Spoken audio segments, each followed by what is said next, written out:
Assalamualaikum warahmatullahi wabarakatuh. Semangat pagi, salam lestari, salam lestari. Apa kabar semua sahabat-sahabat lingkungan di seluruh tanah air, penjuru tanah air. Semangat pagi, pada pagi hari ini kita patut bersyukur kita masih diberikan kesempatan untuk menghirup napas segar. Sehingga pada hari ini kita masih bisa melakukan aktivitas, dan kami dari sahabat lingkungan mendoakan agar semua teman-teman yang melihat channel ini akan mendapatkan keberkahan pada hari ini, dimurahkan rezekinya serta dilancarkan semua segala urusannya. Amin ya robbal alamin. Baik teman-teman sekalian, pada kesempatan pagi hari ini atau hari ini kita akan mencoba berdiskusi bagaimana tentang Sungai Batanghari. Kondisi Sungai Batanghari saat ini seperti apa? Nah, kalau kita lihat bahwa Sungai Batanghari ini itu panjang sungainya itu adalah 870 km dan merupakan sungai terpanjang di Sumatera. Nah, lebar sungainya sendiri itu adalah 300 sampai 500 meter. 300 sampai 500 meter. Kemudian kedalamannya itu 6 sampai 7 meter. Nah, kondisi Sungai Batanghari saat ini itu bagaimana? Nah, lalu Sungai Batanghari ini sendiri itu sudah katakanlah daerah yang dilalui sungai oleh Batanghari ini, yang pertama itu 76%-nya yaitu di Provinsi Jambi. Nah, ada di kota Jambi, kemudian Kabupaten Kerinci, kota Sungai Penuh, kemudian Merangin, Kabupaten Sarolangun, Kabupaten Batanghari, Kabupaten Muara Jambi, Kabupaten Tanjung Jabung Timur, Kabupaten Teboh, dan Kabupaten Bungo. Nah, artinya potensi Sungai Batanghari untuk masyarakat di Jambi ini sebesar 76%. Dan ini digunakan, dan banyak masyarakat kita yang menggunakan sumber kehidupannya berasal dari Sungai Batanghari ini. Nah, termasuk juga perusahaan-perusahaan baik yang dikelola oleh daerah maupun oleh pihak swasta lainnya. Nah, lalu bagaimana 19%-nya di Provinsi Sumatera Barat? Jadi 19% daerah Sungai Batanghari ini melalui Provinsi Sumatera Barat. Nah, Kabupaten Solo, Kabupaten Solo Selatan, ini Sawalunto atau Sijunjung, dan Kabupaten Dharmasaraya. Nah, ini 19%-nya ini melalui Provinsi Sumatera Barat. Artinya hulunya itu adalah Sumatera Barat. Nah, lalu yang ketiganya itu 1%. Ternyata Batanghari itu, Sungai Batanghari itu hilirnya adalah Provinsi Riau. Nah, ini Provinsi Riau. Jadi kalau kita lihat bahwa Sungai Batanghari ini mengalir di seluruh mulai dari Kerinci sampai ke Tanjung Jabung Barat, kemudian 1%-nya hilirnya itu menuju Provinsi Riau. Nah, Kabupaten Indragiri Hulu. Nah, lalu bagaimana kondisi Sungai Batanghari saat ini? Nah, permasalahan atau kerusakan dan pencemaran sungai dan bantaran sungai itu ada beberapa faktor yang mempengaruhi atau yang menjadi indikator sebagai perusak dari Sungai Batanghari itu sendiri. Yang pertama, nah ini isu yang fenomenal juga yang lagi ngetren saat ini, yaitu penambangan pasir dan batu ilegal, di mana di Provinsi Jambi ini sendiri itu sangat banyak sekali penambahan pasir dan batu ilegal yang saat ini sedang marak seiring dengan pembangunan yang ada di Provinsi Jambi ini sendiri. Nah, lalu yang kedua apa? Ini lahan. Nah, di Provinsi Jambi ini banyak lahan-lahan yang kritis, lahan-lahan yang katakanlah yang sudah dilakukan penebangan secara masif. Nah, ini menjadi lahan-lahan krisis, lahan-lahan kritis sehingga dapat juga ini penyebab salah satu penyebab dari bagaimana kerusakan dari Sungai Batanghari itu sendiri. Lalu yang ketiga itu pengolahan sampah yang masih tertumpuk di pinggiran sungai dan pembuangan sampah di sungai. Jadi saat ini masih banyak masyarakat kita, masyarakat Provinsi Jambi ini yang tingkat kesadarannya untuk membuang sampah itu masih masih sering pengolahan sampah atau masih sering membuang sampah di sungai. Nah, ini bukan katakanlah suatu hal yang baru, tapi masyarakat kita ini masih cenderung membuang sampah itu lebih gampang itu adalah di sungai. Lebih senangnya itu di sungai. Kenapa?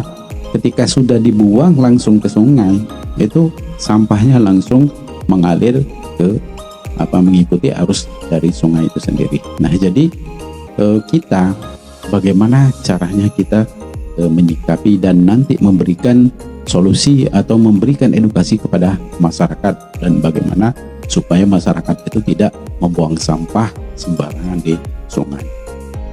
Lalu yang keempat itu, nah ini yang saat ini juga bahwa kondisi Sungai Batanghari saat ini itu sudah sangat katakanlah memperhatikan juga. Nah, ini berdampak terhadap kualitas dari Sungai Batanghari sendiri. Apa? Yang keempat yaitu penambangan emas tanpa izin.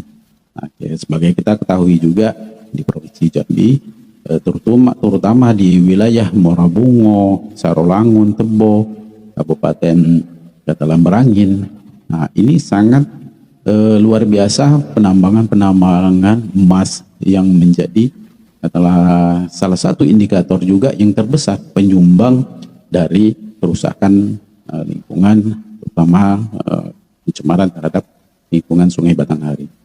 Nah, sebagai kita ketahui bahwa tingkat kekeruhan atau turbidity dari Sungai Batanghari itu sendiri saat ini sudah sampai 1000 NTU.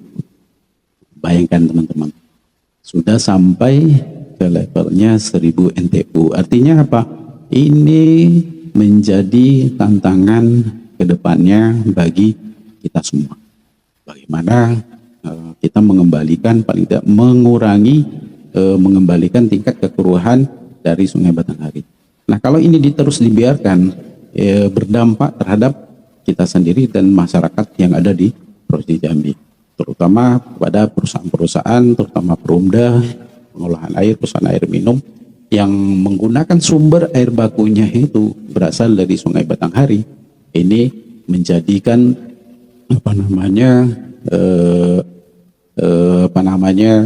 biaya operasional mereka sangat tinggi sekali, meningkat tajam. Hingga apa? Biaya operasional tinggi ini mengakibatkan sumber pendapatan dari daerah atau Perumda itu sendiri menjadi berkurang dengan meningkatnya biaya operasional. Nah, yang kelima apa? Yang kelima, masih banyak masyarakat kita yang menggunakan MCK itu untuk sebagai MCK itu menggunakan sarana Sungai Batanghari.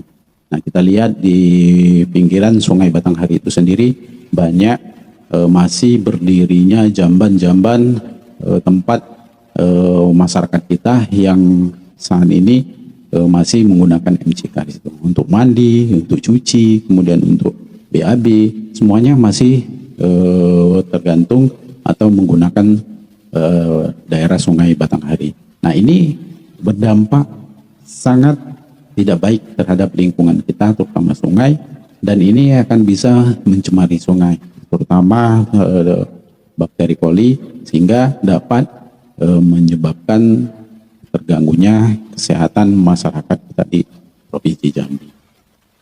Nah, lalu bagaimana indeks kualitas air? Kualitas air di Provinsi Jambi, Sungai Batanghari pada tren tahun 2019 sampai dengan tahun 2023.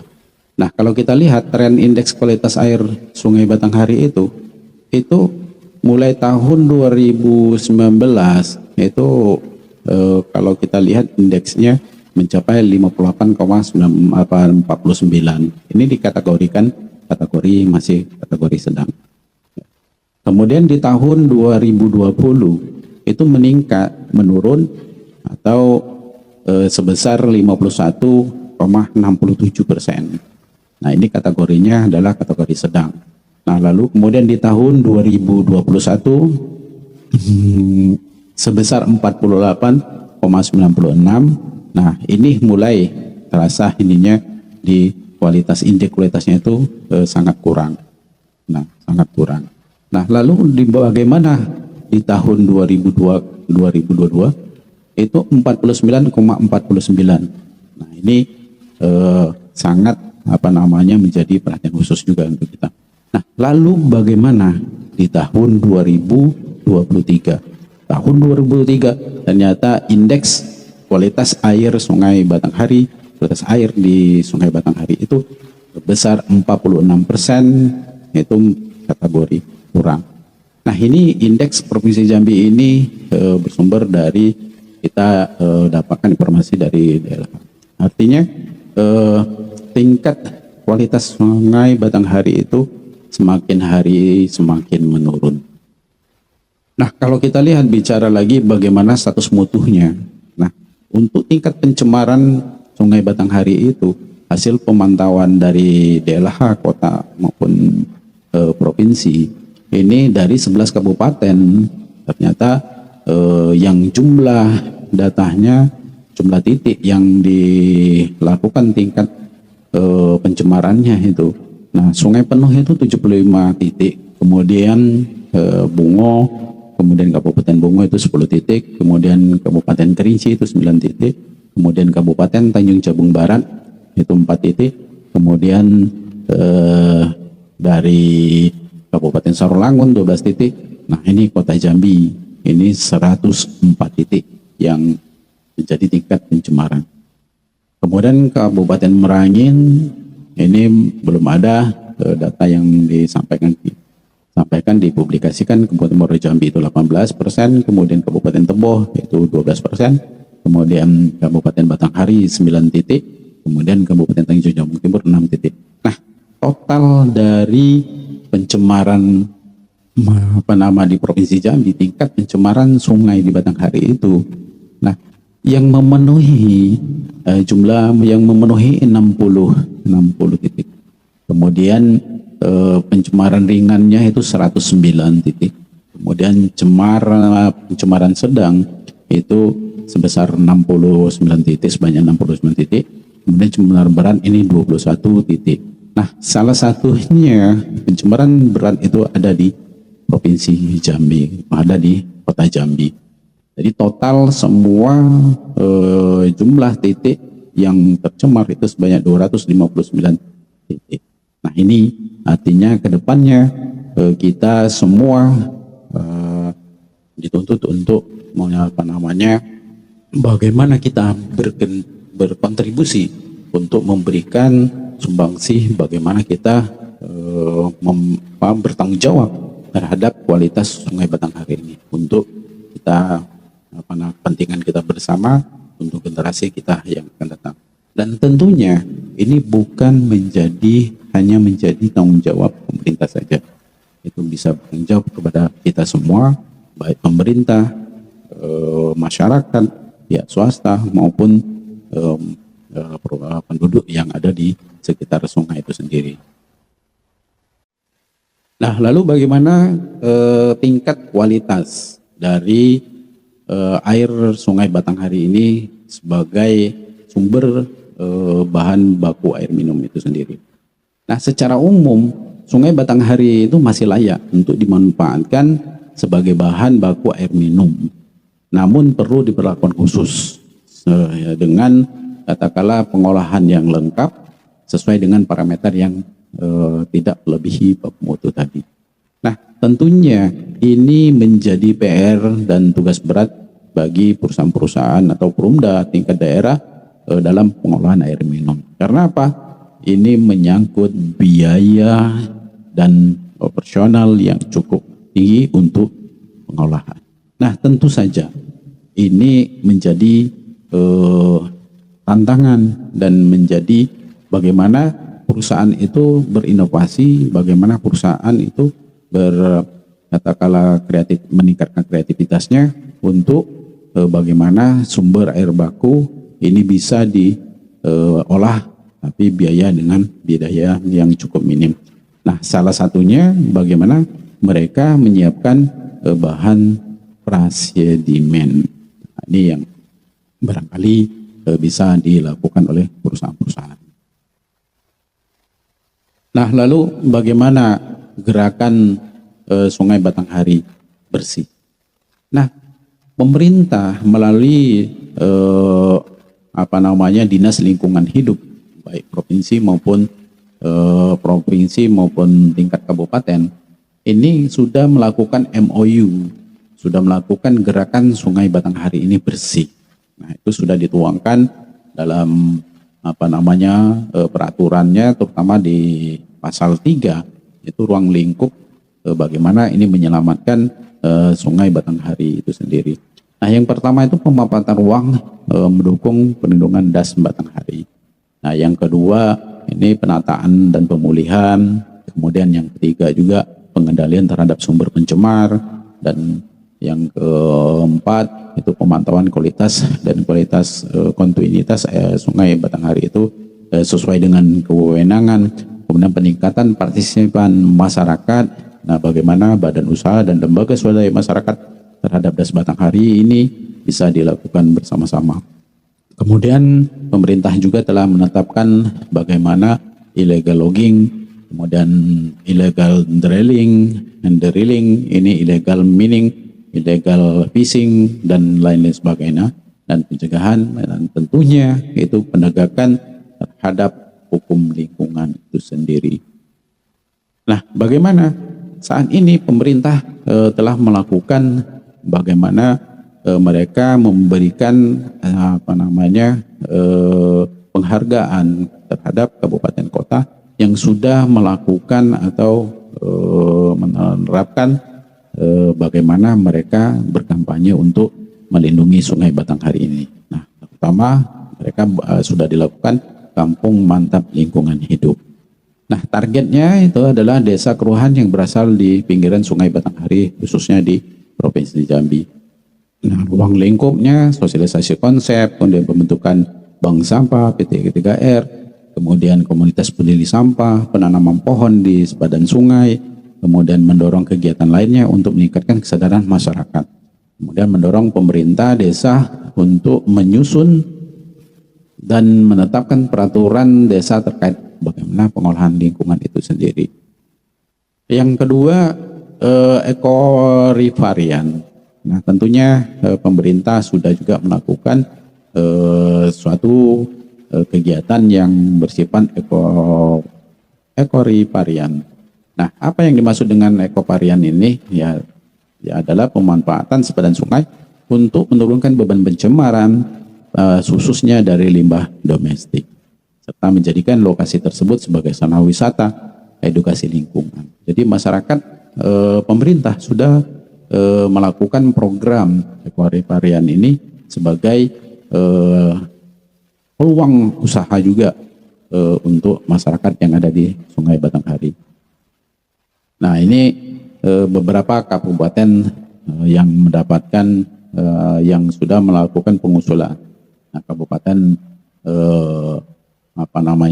Kota Jambi, kemudian Kerinci, Sorlangun, Batanghari, kemudian Bungo, Tanjung Timur, dan Muara Jambi. Tentunya kabupaten-kabupaten yang ada di lintasan Sungai Batanghari ini sudah melakukan beberapa usulan pengadaan WKMS atau peralatan yang sudah dilakukan oleh pemerintah itu sendiri. Itu sekilas informasi dari Sungai Batanghari sendiri, dan tentunya kita akan terus menginformasikan, kita akan memberikan satu informasi yang dapat bermanfaat bagi kita semua, sehingga kedepannya tanggung jawab untuk menjaga kualitas dari Sungai Batanghari ini bukan hanya menjadi tanggung jawab pemerintah, bukan hanya menjadi tanggung jawab dari akademisi, bukan juga tanggung jawab dari aparatur setempat, bukan juga tanggung jawab sekelompok lembaga atau swadaya lainnya, dan bukan juga hanya dari perusahaan swasta ataupun perusahaan daerah, tapi ini menjadi tanggung jawab kita bersama, tanggung jawab kita semua masyarakat yang peduli sebagai anak negeri yang mencintai Provinsi Jambi ini untuk terus menjaga bagaimana kualitas Sungai Batanghari ini menjadi tetap terjaga dan bisa kita pergunakan untuk kehidupan kita bermasyarakat sehari-hari, dan tentunya ini untuk menjaga kelestarian lingkungan kita, terutama Sungai Batanghari, untuk generasi yang akan datang, sehingga pembangunan masyarakat, pembangunan ekonomi, pembangunan infrastruktur oleh pemerintah dapat selaras dan berjalan dengan baik dan benar. Mudah-mudahan informasi ini atau video ini dapat bermanfaat bagi kita semua, dan mohon maaf apabila ada kesalahan atau kesalahan informasi. Tentunya ini untuk sebagai sarana kami, sebagai anak negeri, sebagai anak Provinsi Jambi, kami anak Jambi peduli terhadap lingkungan. Mari kita sama-sama melakukan perubahan terhadap lingkungan kita, mulai dari diri kita, mulai dari yang kecil, mulai saat ini. Salam sahabat lingkungan. Assalamualaikum warahmatullahi wabarakatuh.